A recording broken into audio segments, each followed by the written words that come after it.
Mais d'abord, c'est l'info de cette journée. Plusieurs bâtiments du quartier Tonley à Tours ont été évacués en raison d'un risque d'explosion.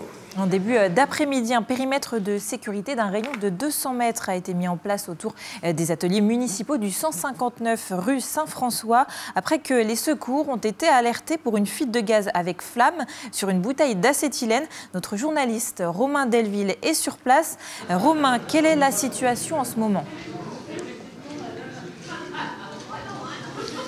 Bonsoir Faustine, bonsoir Alien, bonsoir à tous et à toutes. Vous le disiez, le feu a pris en fin de matinée aux ateliers techniques de la ville de Tours. Des témoins que nous avons rencontrés nous ont parlé d'une épaisse fumée noire qui s'échappait rue Saint-François. C'est une fuite de gaz enflammé sur une bouteille d'acétylène de 13 mètres cubes.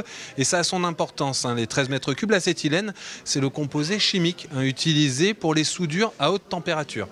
Autour de la rue Saint-François, à cheval entre Tours et La Riche, un périmètre de sécurité d'un rayon de 200 mètres a été mis en place en début d'après-midi. Ça implique l'évacuation des habitants, des tours avoisinantes, vous le disiez.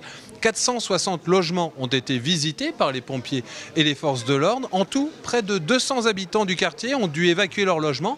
Alors, ils ont pu trouver refuge à l'école Maryse-Bastier ou ici, au clubhouse de l'US Tours. Alors, certains ont depuis sorti les jeux de cartes ou encore les gâteaux apéritifs, comme nos voisines de Tablé. Eh bien, je vous propose d'écouter justement les témoignages de personnes rencontrées plus tôt dans l'après-midi ici à l'espace Tonley. On m'a averti à 13 h, les ouvriers qui sont à faire des travaux à la maison, qui m'ont averti qu'il y avait des fuites de gaz au niveau du bâtiment de la ville. Puis ici, les trois quarts des gens, ils se connaissent même pas, je suis sûr. Donc au final, ça fait un petit rassemblement, il fait beau. Pourquoi pas J'ai été très surprise, on a frappé à la porte. Ma fille dit, c'est des pompiers, c'est des gendarmes. Elle me dit, ils disent qu'il faut partir. Alors il y en a un qui est venu dans ma chambre. Et je lui ai expliqué que je ne pouvais pas marcher, que je ne pouvais pas descendre. Et ils m'ont descendu à 3 ou 4 du deuxième, parce que je suis au deuxième. Alors, les dernières nouvelles que nous avons recueillies auprès du lieutenant-colonel Xavier Bruno, qui dirige les opérations pour les sapeurs-pompiers, c'est que la cuve d'acétylène se vide doucement. Un drone contrôle la température de la cuve et les nouvelles sont rassurantes. Le périmètre pourrait être alors réduit de 100 mètres, ce qui permettrait au train de circuler. En revanche, pour beaucoup d'habitants, la soirée risque de se prolonger car une fois que la cuve sera vide, il faudra attendre 2 heures avant de rentrer chez eux.